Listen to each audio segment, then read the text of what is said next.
Assalamualaikum warahmatullahi wabarakatuh. Alhamdulillahi rabbil alamin. Hamdan katsiran thayyiban mubarakan fih kama yuhibbu rabbuna wa yardah. Salatu wassalam ala nabiyyina Muhammadin wa ala alihi wa sahbihi ajma'in, amma ba'd. Para santri sekalian, mari kita lanjutkan membaca kitab At-Ta'liqat Al-Mukhtasarah ala Matn Al-Aqidah At-Tahawiyah karya Syekh Shalih bin Fauzan Al-Fauzan hafizahullah ta'ala, yang merupakan syarah terhadap kitab Al-Aqidah At-Tahawiyah karya Imam Abu Ja'far At-Tahawi rahimahullah ta'ala. At-Tahawi rahimahullah mengatakan, wal arsyu wal kursiyyu haqqun. Arsy dan kursi itu benar adanya. Syekh Shalih Fauzan hafizahullah ta'ala menjelaskan, Allah subhanahu wa ta'ala khalaqas samawati wa khalaqal arda wa khalaqal kursiyya wa khalaqal arsya. Allah subhanahu wa ta'ala dialah yang menciptakan langit. Allah ta'ala pula yang menciptakan bumi. Allah ta'ala juga menciptakan kursi. Dan Allah ta'ala juga menciptakan arsy. Kulluha makhluqatun lillahi azza wa jalla. Semua ini adalah makhluk Allah azza wa jalla. Maka dari sini kita ketahui arsy dan kursi adalah nama dari dua makhluk Allah. As-samawatu fawqal ardi. Langit letaknya ada di atas bumi. Wa fawqas samawati al-bahru. Dan di atas langit, dan langit itu ada 7 lapis, ya, makanya disebut samawat dalam bentuk jamak karena ada 7. Nah, di atas langit yang 7 ini ada bahr, ada lautan atau air. Wa fawqal bahri al-kursiyyu. Dan di atas lautan atau air di sana ada kursi Allah. Wa fawqal kursi al-arsyu. Dan di atas kursi Allah ada makhluk namanya arsy. Fahuwa a'lal makhluqati. Maka arsy adalah makhluk Allah yang paling tinggi posisinya. Maka demikian urutannya ya.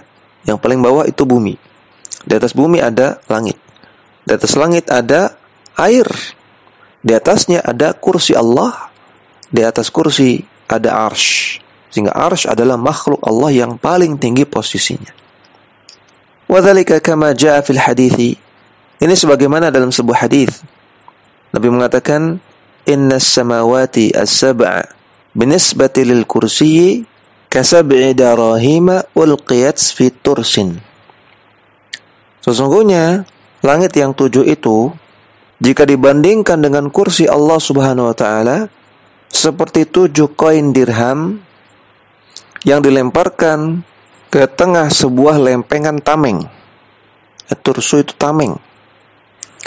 Yakni as-samawatu sab'u wa idhamuha wa ma fiha muqaranatan bil kursiyyi kasab'ati darahima ulqiyat fi mithli sahni alladhi yatatarrasu bihi al-muqatilu.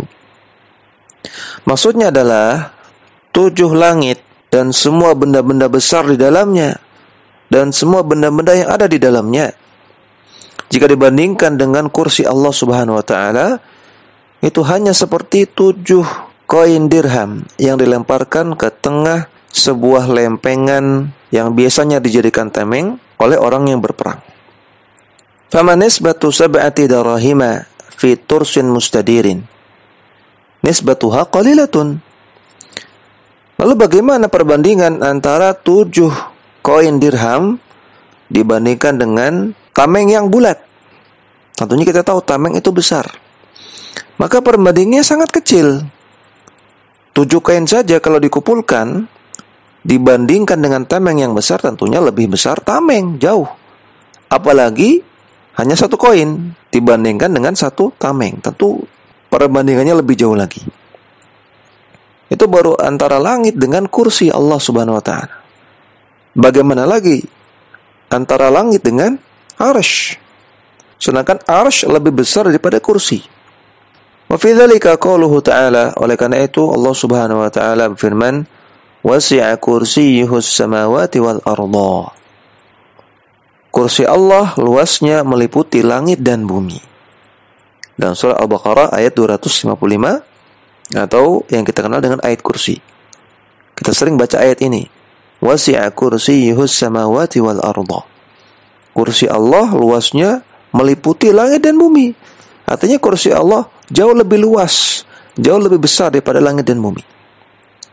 Wal arsyu a'zamu minal kursiyyi. Dan arsy itu lebih besar lagi daripada kursi. Fal kursiyyu binisbati ilal arsy ka hilqatin mulqatin fi ardi falatin. Perbandingannya seperti sebuah gelang yang dilemparkan ke sebuah padang rumput yang luas. Kama jaa fil hadithi, sebagaimana yang ada dalam hadis. Falau ulqiyat hilqatun fi ardin wasi'atin fama nisbatuha illa hadhil falati la syai'a. Andaikan ada gelang yang dilemparkan ke sebuah padang rumput yang luas, maka bagaimana perbandingan gelang ini dibandingkan dengan luasnya padang rumput tersebut? Tentu la syai'a. Tidak bisa dibandingkan sama sekali karena sangat jauh. Maka bagaimana lagi kalau kita bandingkan antara bumi yang kita tinggali ini dengan arsy? Jauh, tidak ada bandingannya. Hadhihi makhluqatun 'azimatun wa wasi'atun la ya'lamuha illallah subhanahu wa ta'ala. Ini semua adalah makhluk-makhluk Allah yang besar-besar, yang luas-luas, yang tidak ada yang mengetahui bagaimana hakikatnya kecuali Allah subhanahu wa ta'ala.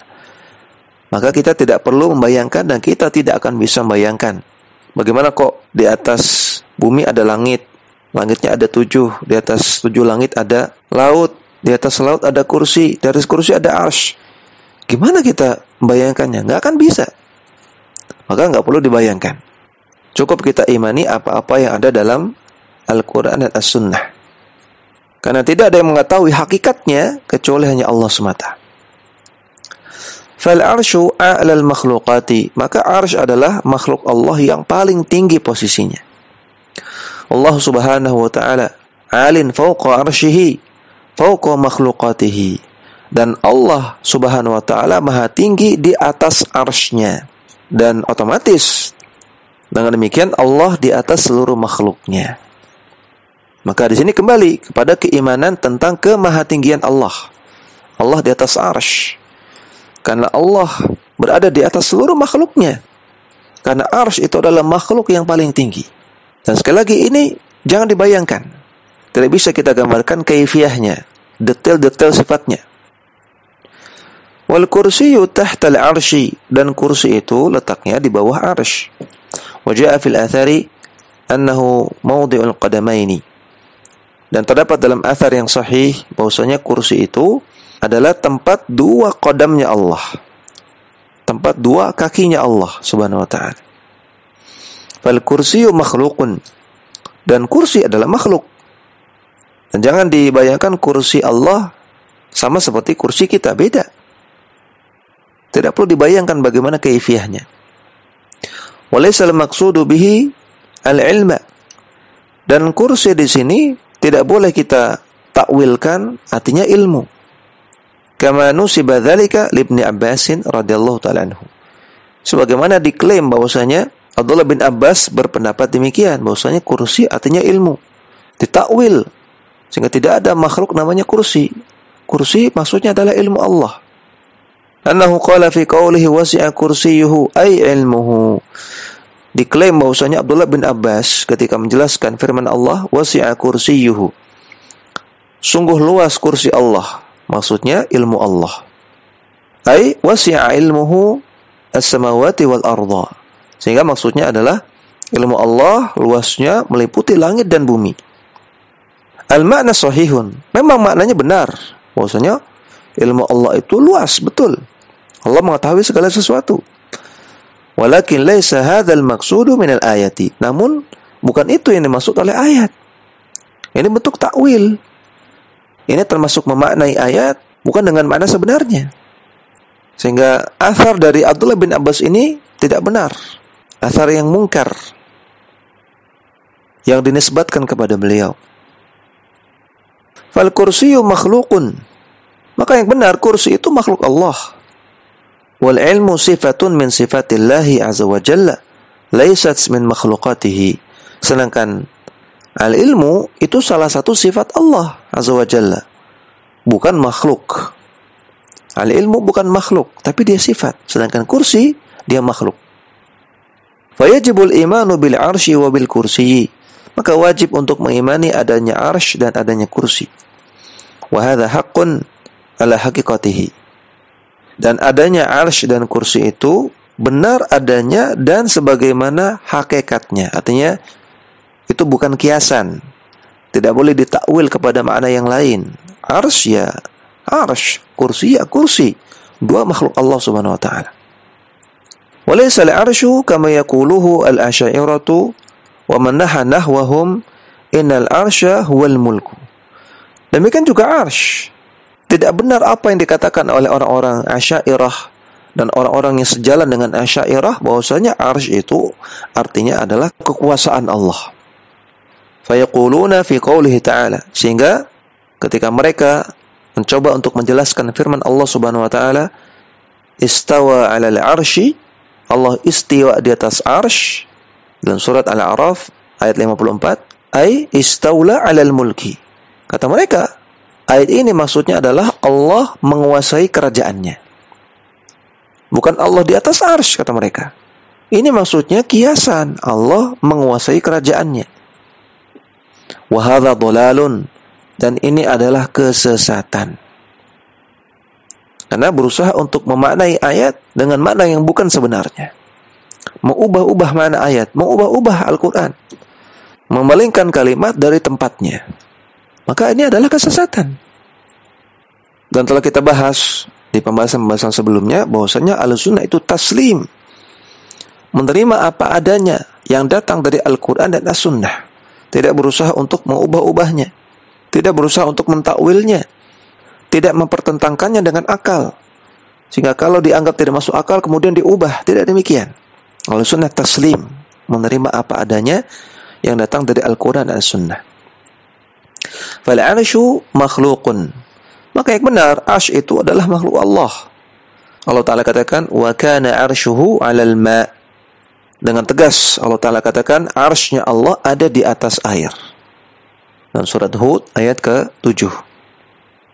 Allah mengabarkan kepada kita bahwasanya arsy itu makhluk. Sehingga dia ada posisinya. Posisinya di atas air. Itu ketika Allah Subhanahu wa taala pertama kali menciptakan arsy. Fal arsyu tahtahu al-kursi. Maka di bawahnya arsy ada kursi. Wal kursiyyu tahtahu as-samawatu. Dan di bawah kursi ada langit.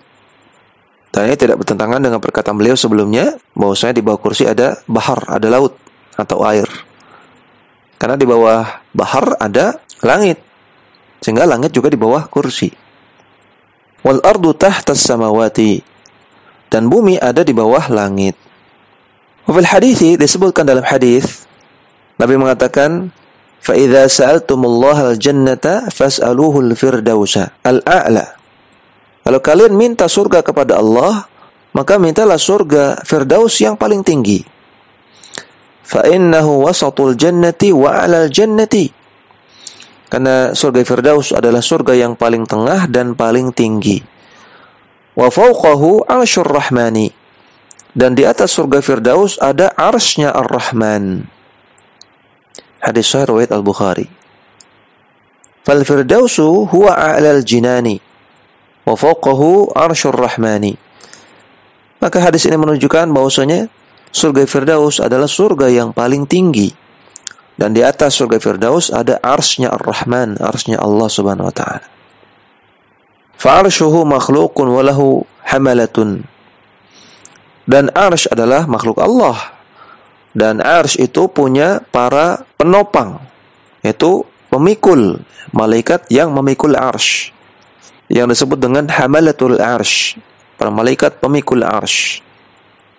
Wahum ta'ifatu minal malaikati, mereka adalah segolongan malaikat. Allah Ta'ala katakan, wa yahmilu arsya rabbika fawqahum yawma idzin thamaniyah. Dan mereka para malaikat memikul arsy-nya Allah Subhanahu wa taala di atas mereka, dan ketika itu mereka ada 8 malaikat. Surat Al-Haqqah ayat 17.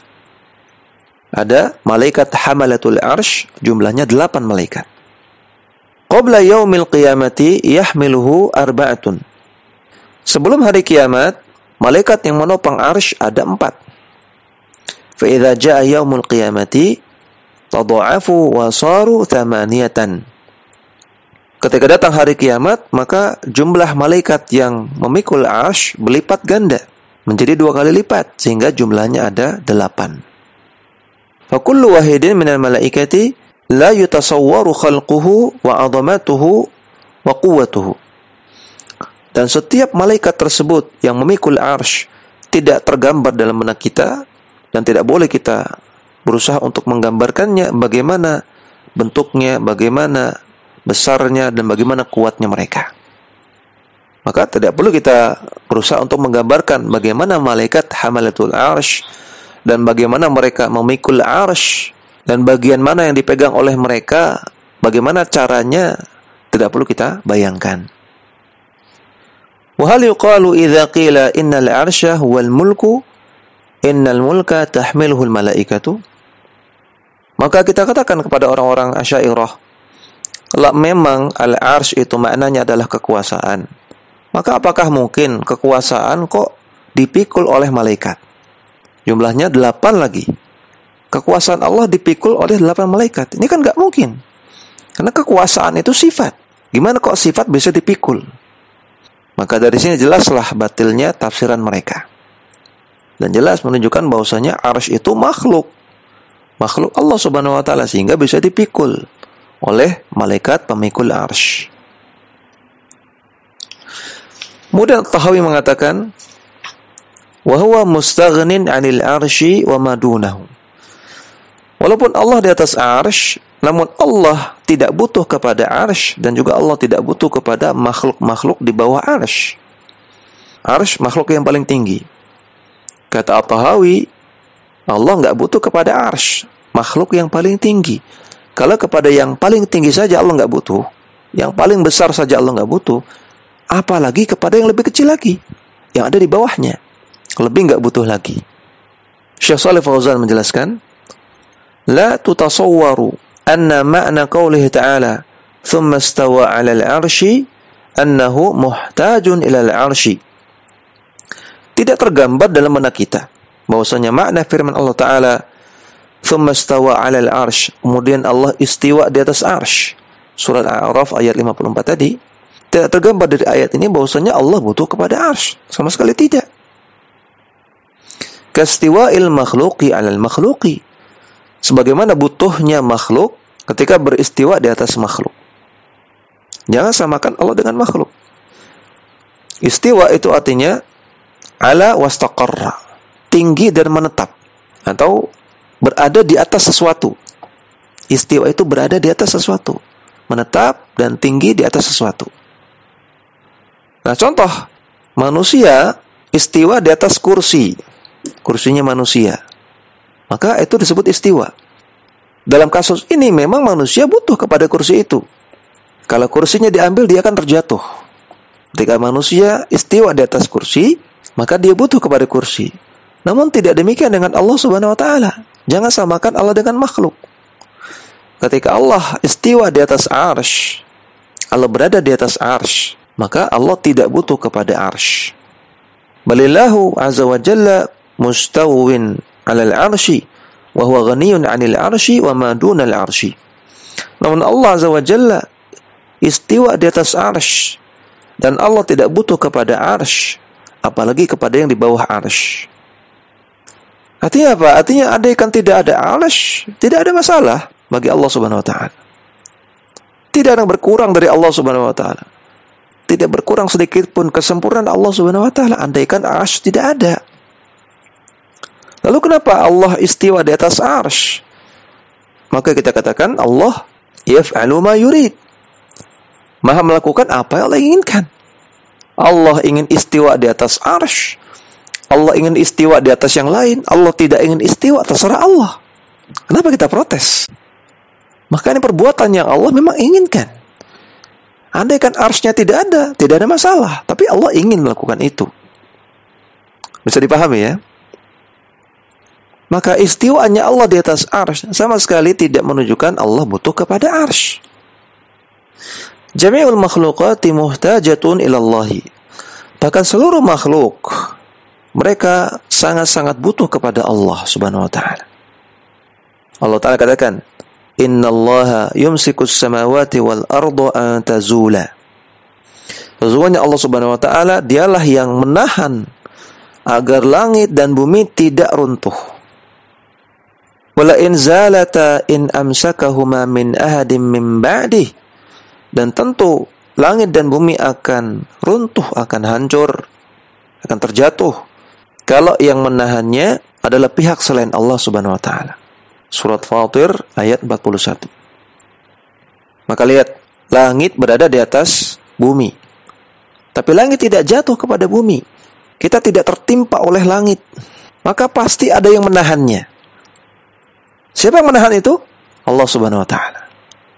Sehingga langit butuh kepada Allah untuk ditahan. Bumi juga butuh kepada Allah agar langit tidak menimpanya. Dan semua butuh kepada Allah Subhanahu wa ta'ala, termasuk arsy.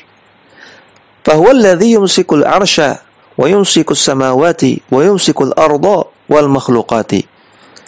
Maka dialah Allah yang menahan arsy, menahan langit yang 7, menahan bumi, dan menahan serta menjaga makhluk-makhluk semuanya. Biqudratihi wa izzatihi. Dengan kuasa Allah dan kekuatan Allah Azza wa Jalla.